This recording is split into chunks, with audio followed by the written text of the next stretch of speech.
Okay, let's go ahead and try some more examples. So the first example you saw was sodium chloride was a pretty easy one. So we're going to kind of up the level of difficulty just a little bit so that you can see some different things that happen. Remember, the key thing for any ionic compound is that we want the overall charge to be non-existent. So overall, we want it to be a neutral compound. All right, so we don't want charges overall, even though it's made up of charged atoms. All right, so with sodium chloride, it was easy. You had a 1 plus and a 1 minus, and they canceled each other out, and everything worked out wonderfully. All right, with magnesium and chlorine, we're going to see something a little bit different. All right, so maybe looking at your periodic table, seeing that your charges on there, maybe you can already figure this one out even before we get started. But let's go ahead and try it together just to make sure you know how to do these drawings. All right, so for each of these, there's going to be 2 steps. There's going to be what's called the electron transfer step, okay? And that's where you're going to use arrows to kind of show what direction the electrons are being transferred. And then there's going to be what does the final ionic compound look like. All right, so the actual end product. So kind of it's like a before and after picture. All right, so let's look at magnesium and chlorine on their own first. All right, magnesium, if we look on the periodic table, it's in group 2A. That means it starts out with 2 valence electrons. All right, so again, with your Lewis dot structure, pick any 2 sides you want to draw those electrons on there. All right, I pick my spots just at random, but you can pick yours wherever you want. All right, so 2 dots for magnesium. We know based on its charge that it wants to lose those 2 electrons to look like neon and have only 10 electrons total. All right, but let's go ahead and see how we can make that happen. All right, chlorine on the other hand, again, we just did this one. All right, so it starts off with 4, 1 on each side. We have 3 that are paired up, but it's missing that final 8th dot to look like a noble gas. All right, and so kind of the goal with these drawings is you want the first element, the one with not very many electrons. In this case, it's always going to be a metal. All right, that's kind of an easy way to pick it out. All right, the metal is always going to want to lose their electrons or give them away. And the non-metal on this side, all right, the one who likes to have negative charges, is going to want to gain them. All right, so that's kind of an easy way to remember that. The metal is going to come first, the non-metal is going to come second, but you can always look at your periodic table in case you're kind of forgetting. All right, so in this case, if chlorine wants to gain 1 more electron, magnesium's going to go ahead and help chlorine out and say, all right, here you go. Here's my 1 electron that I can give you. All right, so now chlorine has 8 electrons, and that's what it wants. It wants to be a noble gas.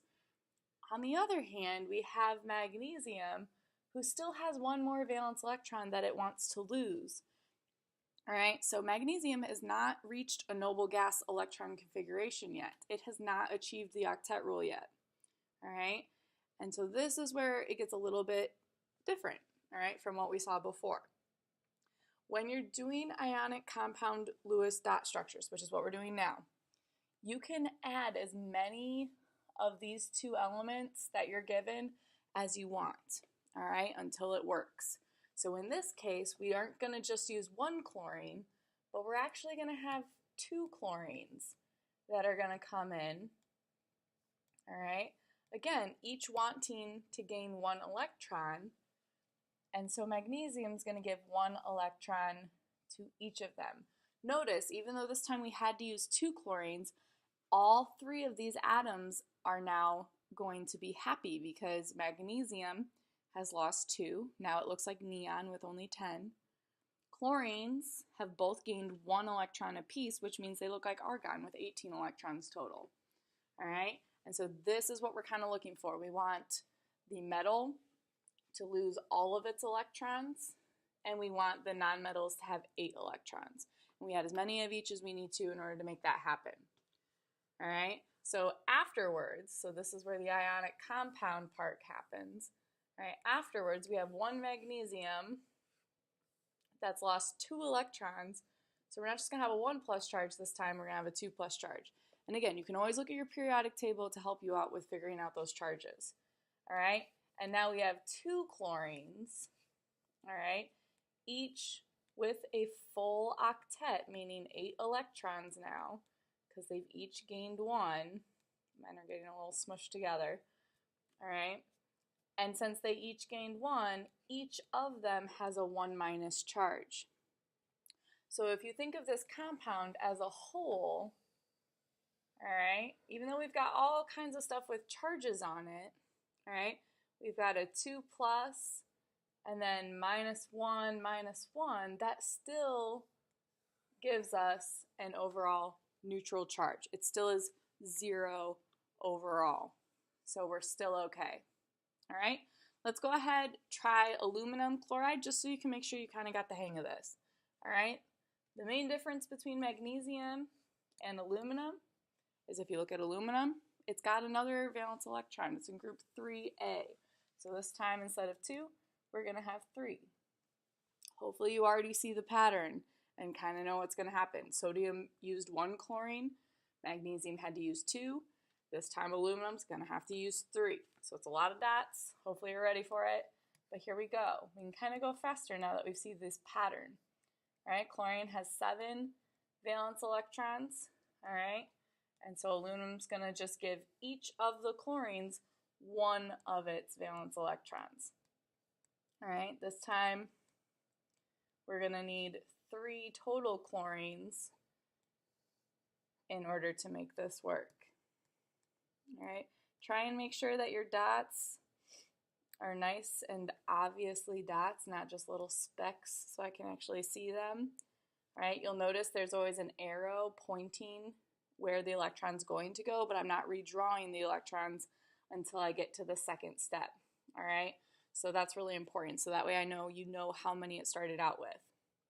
All right, once we get to the ionic compound part then, the biggest change is that aluminum, instead of having a 2 plus charge, now it's going to have a 3 plus charge because it's lost all 3 of those electrons. All right, has more protons in its nucleus than electrons. All right, now we're getting to the point where I get a little bit lazy, you know me. All right, I like to have shortcuts if I can find them.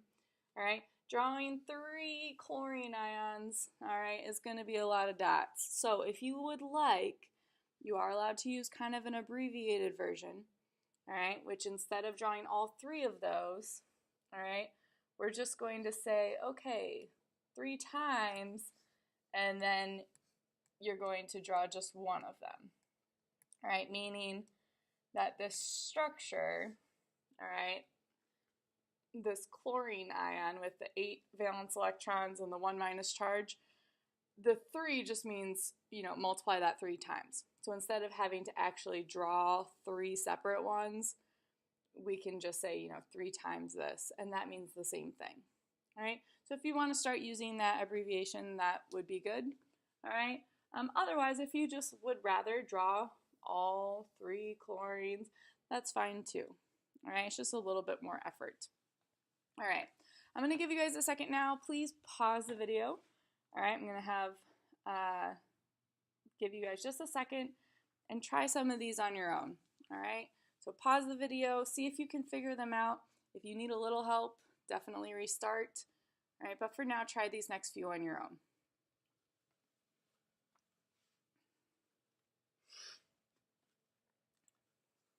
Okay, I'm going to quickly run through these ones. Again, hopefully you took some time and you actually tried to do these ones on your own.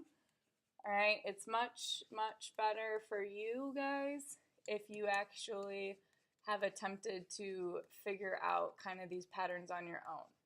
All right, luckily you have the videos, so you can always go back and retry them. And your homework's going to obviously give you a lot more practice with this as well. All right, but let's look at lithium and sulfur. Here we go. We got lithium with just 1 valence electron and sulfur with 6 valence electrons. Again, looking at the periodic table is how we know that. All right, so we've got 6 valence electrons on sulfur. All right, lithium wants to get rid of its electron, so it's going to donate or give up that 1 electron to sulfur. But notice sulfur still needs 1 more electron to have a full octet, which means hopefully you figured out we are going to need 2 lithiums to come in and help sulfur out. All right? In that way, both the lithiums lose their electrons. Sulfur gains a total now of 8, so it has a octet. All right?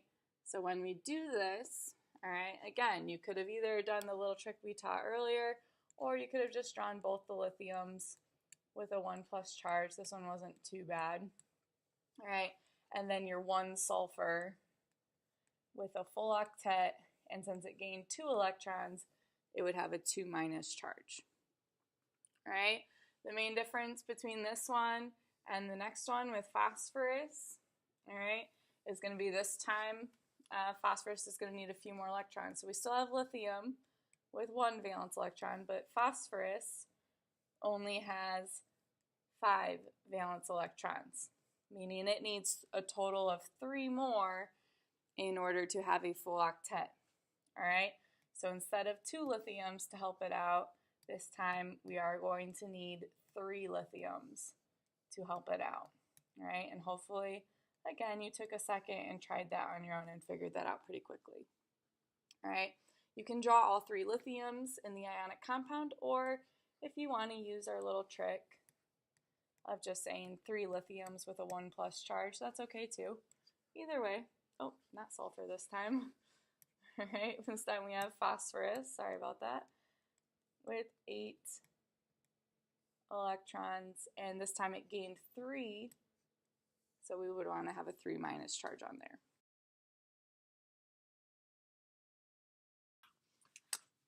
Okay, so this last one is definitely the most difficult one, but the good news is it's the most difficult one in terms of style that I could possibly ask you. So as long as we get this one down, then I'm not too worried about you figuring out the rest, all right?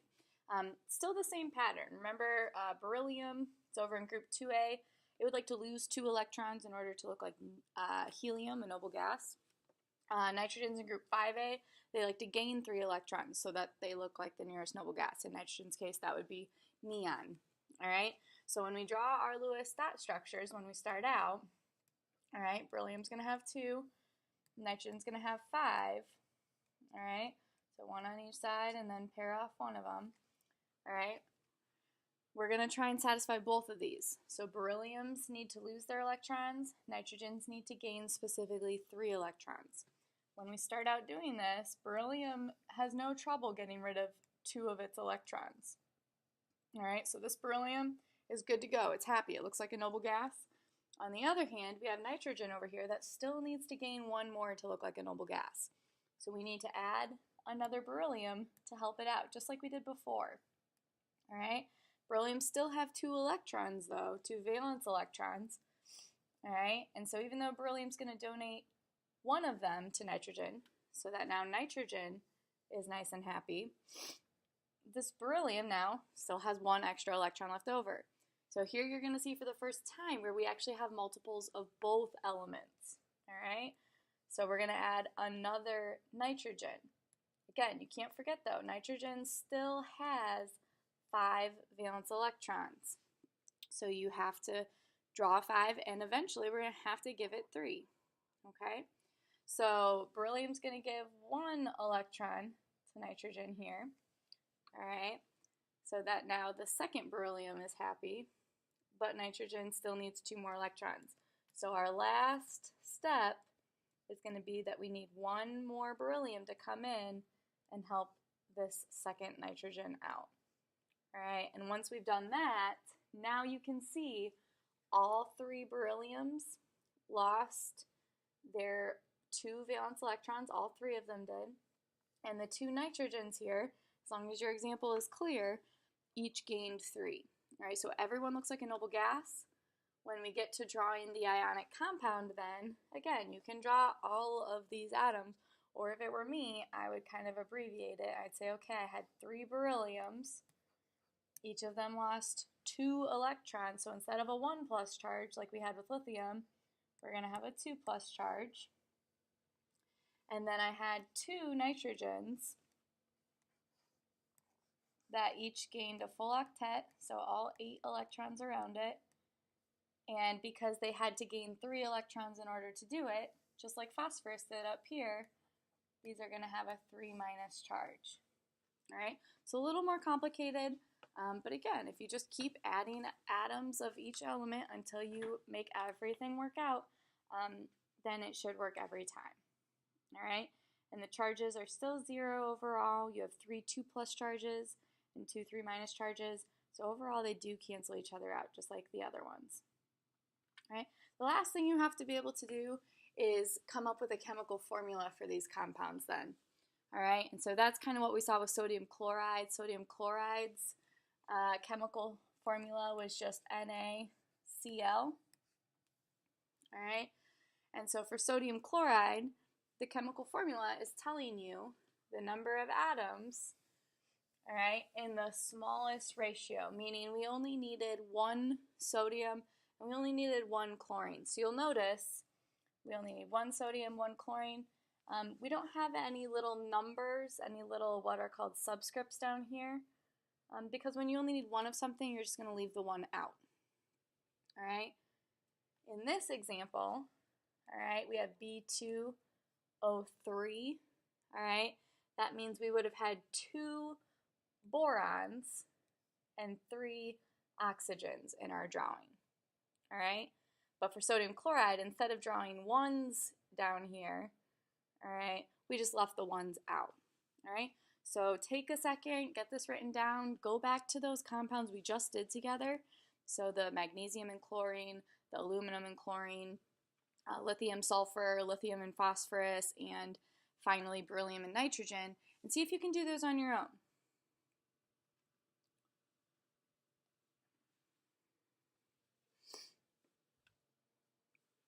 Okay, now that we're back, go ahead. Hopefully you can kind of check your answers. We only used 1 magnesium, but we had to use 2 chlorines. So I'm going to write a 2 for the chlorine. Okay. For aluminum and chlorine, I still only had 1 aluminum, but I had 3 chlorines. All right. So again, if you go back and you look at our examples, all right, you can see for magnesium chloride, we had 1 magnesium, 2 chlorines. For aluminum, we had 1 aluminum and 3 chlorines. So that's what our chemical formula is showing us. All right, so if you did it for these last 3, then that should have made it a lot easier. All right, for lithium and sulfur, you needed 2 lithiums. So we're going to write Li2 and then just 1 sulfur. Notice the metal, the one that lost electrons, always comes first, and then the nonmetal. It's always going to be like that. All right, the next one we had 3 lithiums and 1 phosphorus. All right, so again, just a small change. And the last one's maybe the most complicated, but again, you just count how many you used. We had 3 berylliums and 2 nitrogens.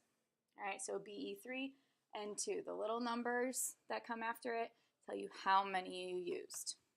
All right, so go ahead. Now you know everything you need to know in order to do your homework, and try that out once you're done with these videos.